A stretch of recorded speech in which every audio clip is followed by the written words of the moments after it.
2014 के बाद मोदी के अपने इतिहास में कभी ऐसा नहीं हुआ कि मोदी के खिलाफ उनके अपने सांसद खड़े हुए हो। यह पहली बार है कि मोदी के अपने सांसद ने मोदी के खिलाफ बगावत कर दिया है। कर्नाटक वह राज्य है जहां बीजेपी ने 17 सांसद जीते हैं। वहां के 7 बार के दलित सांसद रमेश जी का जनक ने मोदी को ललकार दिया है। कहा, मोदी ने मुझे मंत्री इसलिए नहीं बनाया क्योंकि मैं दलित हूँ। मुझे बताइए, क्या यह न्याय है? पूरे दक्षिण भारत में मैं अकेला दलित हूँ जिसने लगातार 7 बार चुनाव जीते हैं। सभी जाति के सांसद मंत्री बने, क्या दलितों ने भाजपा का समर्थन नहीं किया? मुझे इससे बहुत दुख पहुंचा। भारतीय जनता पार्टी के भीतर सांसदों का एक बहुत बड़ा धड़ा भीतर ही भीतर ज्वालामुखी की तरह फटने को तैयार है।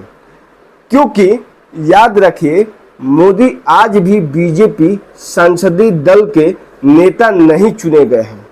बीजेपी के सांसदों ने अभी तक मोदी को अपना नेता नहीं चुना है।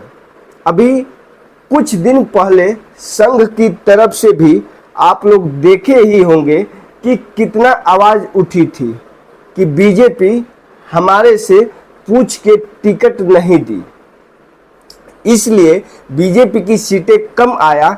अभी हाल ही में योगी आदित्यनाथ ने अपना नया चीफ सेक्रेटरी बनाया। वो संदेश दे दिया कि हम अब दिल्ली के मुताबिक काम नहीं करेंगे और ऐसे ही आवाज मुंबई से भी आने वाले हैं और भी स्टेट से बहुत जल्दी आने वाली है। कुछ समय पहले लालू प्रसाद यादव ने भी कही थी कि मोदी सरकार अगस्त में ही गिर जाएगी।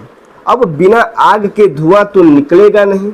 राहुल गांधी भी कह चुके हैं कि मोदी की सरकार अल्पमत में है, कभी भी गिर सकती है। उम्र का असर प्रधानमंत्री पर अभी से दिखाई देने लगा है। कांग्रेस को कोसने के चक्कर में मोदी जी ने रूस में खड़े होकर हमारे महान भारत देश का ही अपमान कर डाला।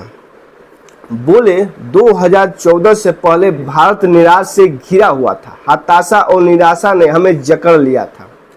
आज देश आत्मविश्वास से भरा हुआ दिखाई देता है। यह बात कोई और करता तो भी नाकाबिले बर्दाश्त होती, लेकिन प्रधानमंत्री ने विदेश में अपने ही देश की इज्जत उछालने शुरू कर दिए।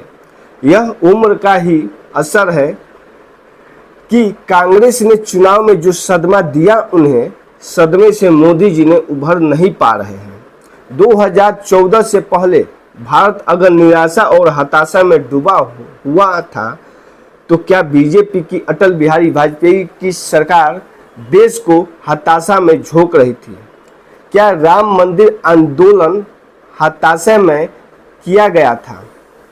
क्या मोदी जी गुजरात के मुख्यमंत्री हताशा और निराशा में बनाए गए थे? 2014 के पहले भारत की सरकार ने बड़ी बड़ी ऊंचाइयों को हासिल किया था।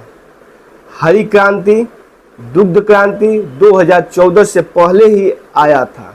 देश ने कई युद्ध लड़े, एक को छोड़कर सब जीते। 2014 से पहले ही हम परमाणु शक्ति बने। 2014 से पहले हमारी शक्ति में यह दम था कि हमने पूर्वी पाकिस्तान को काटकर उसे बांग्लादेश बना दिया। इस बार चुनाव में मतदाता ने यह बताया है कि हमें नरेंद्र मोदी का अहंकार नहीं चाहिए। यह है मोदी के 2014 के बाद वाले भारत की तस्वीर। 2014 के बाद हमें क्या मिला वह भी आपको बता देता हूँ। 2014 के बाद हमें बेशर्मी से हिंदू मुसलमान करने वाले प्रधानमंत्री मिले। 2014 के बाद भयंकर महंगाई मिली, सरकारी कंपनियों को बेचने वाले सरकार मिली। 2014 के बाद किसानों पर काले कानून लादने वाले प्रधानमंत्री मिले। 2014 के बाद झूठ बोलने वाले प्रधानमंत्री मिले, जो अपने ही देश के अपने एक राज्य को जलते हुए देखकर भी चुप रहे।